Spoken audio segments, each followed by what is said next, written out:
Muy buenos días y bienvenido a otro estudio de la Palabra de Dios.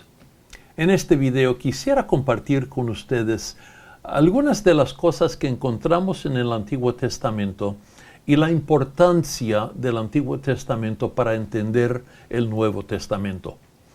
Si ustedes se acuerdan, en Mateo capítulo 5 al 7, donde Jesús está enseñando ese famoso sermón en el monte, varias veces Jesús hace referencia al Antiguo Testamento. Él dice, ustedes han oído.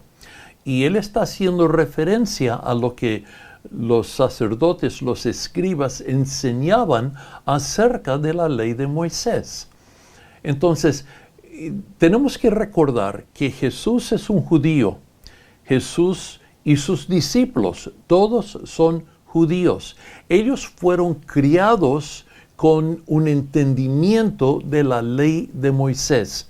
Ellos entendían la historia de la nación de Israel. Ellos entendían cómo Dios había creado el mundo. Ellos entendieron cómo Dios había aparecido a Abraham. Ellos entendían el pacto que Dios había hecho con Abraham. Ellos entendían cómo la nación de Israel había sido liberado de esclavitud en Egipto por el poder de Dios.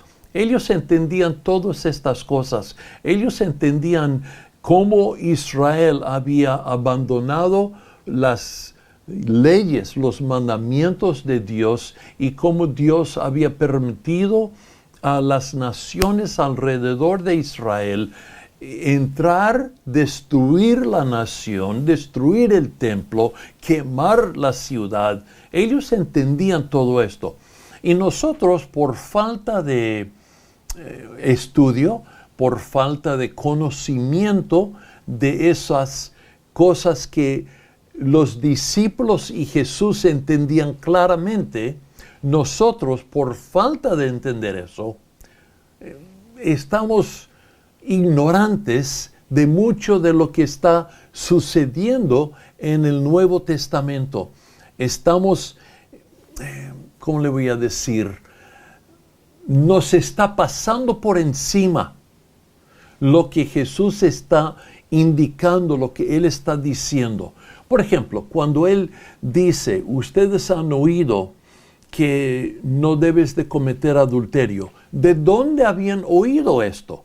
Esto fue parte de la ley de Moisés, parte de ese grupo de 613 mandamientos que la nación de Israel había recibido de Jehová cuando Jehová hizo ese pacto, ese contrato, ese convenio, ese testamento con Moisés y la nación de Israel. Entonces, hoy quisiera compartir con ustedes algunas de las cosas que vemos en el Antiguo Testamento y luego hacer también algunas comparaciones con el Nuevo Testamento.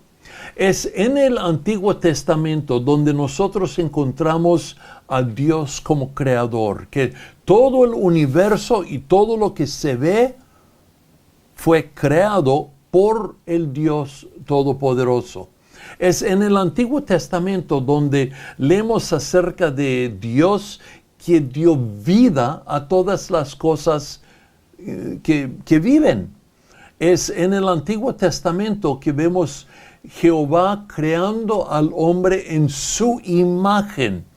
Y esto es importantísimo, que el hombre es hecho en imagen de Dios, porque es el único de todas las cosas creadas, es solamente el ser humano que es creado en la imagen de Dios. Y es por eso que Dios dice a Noé, cuando Noé sale del arca, Dios dice a Noé, el hombre que toma la vida de otro ser humano tiene que ser puesto a muerte por otros seres humanos.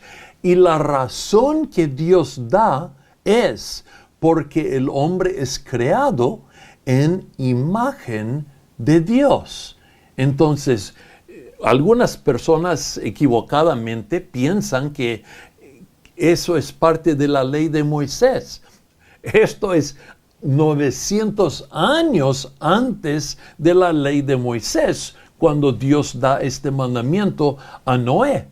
Entonces es importante que entendamos la importancia de que el hombre es hecho en imagen de Dios.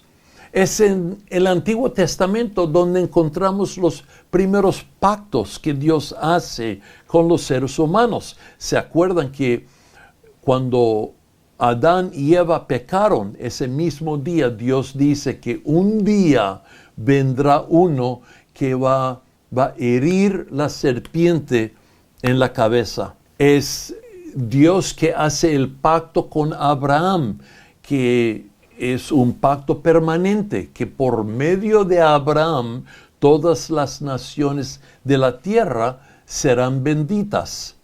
Es por medio de este pacto con Noé que vemos que nunca habrá otro diluvio que destruye toda la tierra. Dios hace también un pacto con David, que dice que él tendrá un rey en el trono permanentemente. Entonces, estos son pactos que Dios hace, y es en el Antiguo Testamento donde encontramos Dios haciendo estos pactos con diferentes personas. Es en el Antiguo Testamento donde encontramos que Dios oye el clamor de su nación, de su pueblo en esclavitud en Egipto. Y Dios, por su poder, libera la nación de Israel de esclavitud en Egipto, los lleva por el desierto y los lleva a la tierra prometida. Y es en ese viaje cuando ellos reciben la ley por medio de Moisés. Dios entrega a su pueblo, su nación, la ley de lo que llamamos la ley de Moisés, el pacto de Sinaí. Si ustedes obedecen, yo les bendeciré. Si me desobedecen, les voy a castigar. Ese fue el pacto que Dios hizo con la nación de Israel en el monte Sinaí. Vemos Dios proviendo un sistema de sacrificios donde los hombres, por medio de estos sacrificios, de estas ceremonias, podrían tener una relación con el Dios Todopoderoso. Aunque Dios no podía ser visto por ellos, la nación todavía tenía la presencia de Dios en el templo, en el tabernáculo que Dios había ordenado a Moisés construir. Es donde vemos que la iniquidad de las personas sería castigada si había desobediencia, pero donde había obediencia, la bendición de Dios sería derramada sobre su pueblo. Vemos Dios continuamente enviando profetas, enviando sus siervos, sus mensajeros a su pueblo, llamándoles a venir a Él en arrepentimiento, dejar sus vidas, sus métodos, sus pecados y venir a Dios para que podían recibir la bendición que Dios quería darles.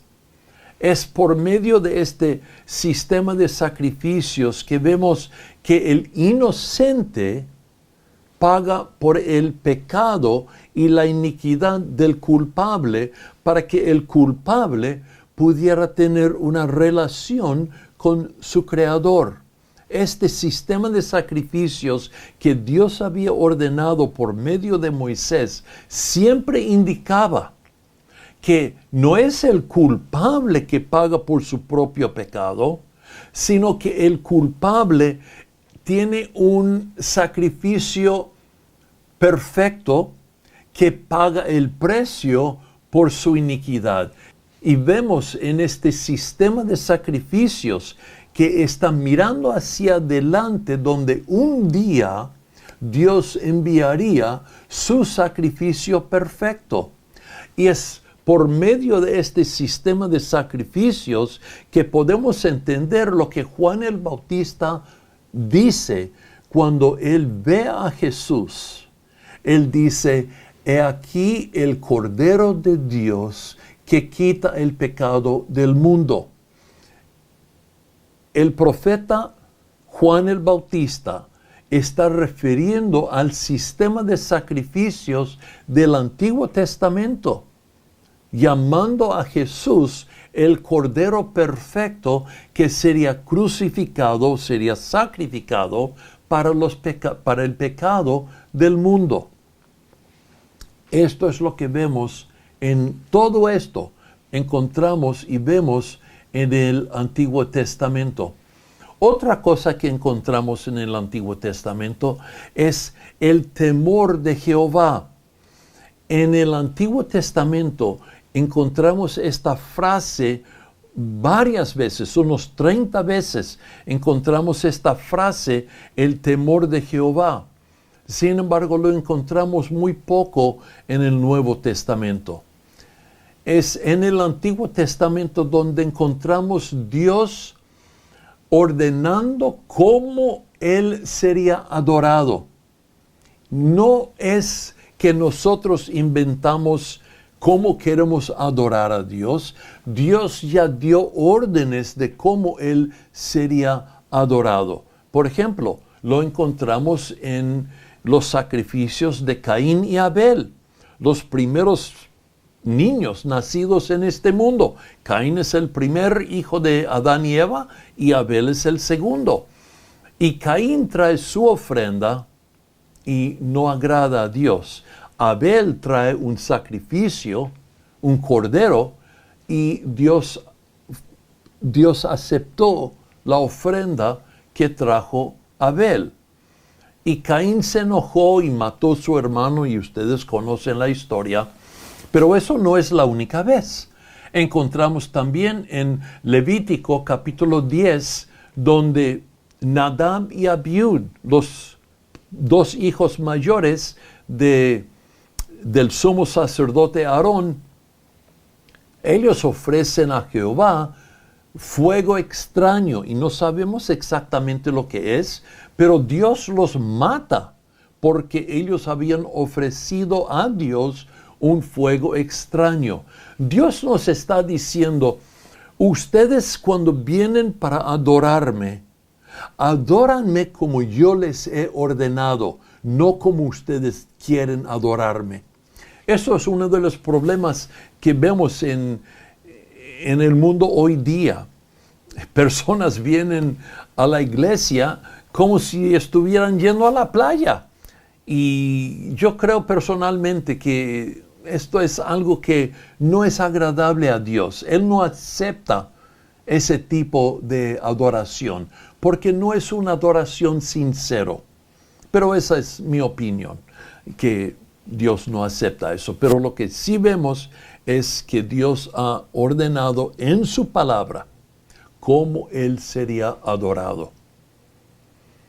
En el Antiguo Testamento vemos la distancia entre el hombre y el Dios Santo. En el Nuevo Testamento encontramos que podemos acercarnos con confianza al trono de gracia para recibir ayuda. En el Antiguo Testamento encontramos mucho acerca del temor de Jehová.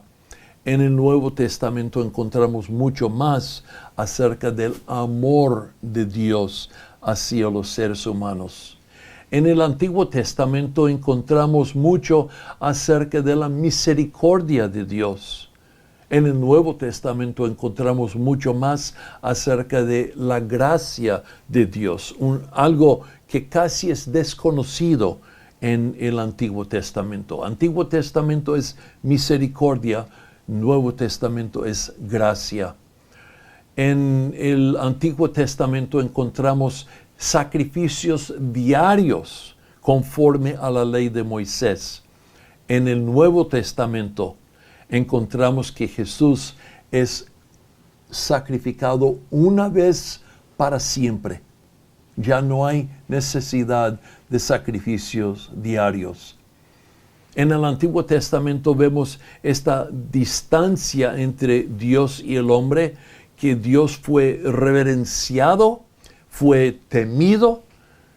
En el Nuevo Testamento encontramos, como les mencioné, en el nombre Padre, encontramos que hay una intimidad entre Dios y los hombres que nunca fue posible en el Antiguo Testamento. Entonces, hay mucho en el Antiguo Testamento que nosotros necesitamos entender para correctamente entender lo que está sucediendo en el Nuevo Testamento. En el Antiguo Testamento encontramos Dios creando al ser humano, y como leemos en Salmo 139, Dios conoce al ser humano en la forma más íntima. Pero había una creencia antigua que Dios había creado el universo y los hombres, y le llamaron a Dios el gran relojero. Dios había creado todo, lo había puesto en marcha y luego dice, ahí está, y lo deja. Encontramos algo totalmente diferente en el Nuevo Testamento. En el Nuevo Testamento encontramos donde Jesús habla del Padre. Y, por ejemplo, en Lucas capítulo 12, versículos 6 y 7, Jesús dice, ¿no se venden 5 pajarillos por 2 cuartos? Con todo, ni uno de ellos está olvidado delante de Dios. Pues aún los cabellos de vuestra cabeza están todos contados. Wow. ¿Realmente te interesa cuando un pelo se cae de tu cabeza? Yo no. Cuando me peiné esta mañana, yo no miré para ver cuántos pelos se habían caído. Y creo que tú tampoco. Lo que Jesús nos está enseñando es que el Padre está más interesado en tu vida y en mi vida que aún nosotros podemos entender. El Padre se dedica a cuidar de las cosas más pequeñas en nuestra vida. No solamente nos ha creado en su imagen, pero Él nos conoce momento por momento, y Él está cuidando, velando de nosotros momento en momento. No hay nada que Dios no conoce de nosotros, de nuestra vida. Dios nos escucha, es otra cosa que Jesús nos enseña. En Lucas capítulo 18, Jesús habló de esta viuda que necesita que un juez le preste atención y le dé justicia. Y el juez no quiere preocuparse por esta viuda. Pero finalmente la viuda diariamente viene pidiendo, y por fin el juez dice, wow, ella me va a molestar tanto que por fin voy a tener que hacer algo. Entonces el juez da justicia a esta viuda. Y Jesús hace la pregunta, ¿y acaso Dios no hará justicia a sus escogidos que claman a Él día y noche? ¿Se tardará en responderle? Os digo que pronto les hará justicia. Dios está escuchando, esperando nuestras oraciones, y cuando clamamos a Él, Él nos escucha. Entonces, cuando nosotros pensamos del Antiguo Testamento, necesitamos entender que esto fue la base del conocimiento que Jesús usó para enseñar, fue la base que los discípulos de Jesús entendían, fueron los fundamentos de sus creencias, y fue sobre esto sobre este entendimiento de Dios que Jesús está enseñando acerca de Dios, para que pudieran conocerle, para que podían amarle, para que podían obedecerle. Queridos amigos, espero que esta enseñanza ha sido de provecho y de bendición para cada uno de ustedes, y que por medio de esto ustedes pueden crecer en la gracia y el conocimiento de nuestro Señor y Salvador Jesucristo. Hasta la siguiente vez, que Dios le bendiga grandemente.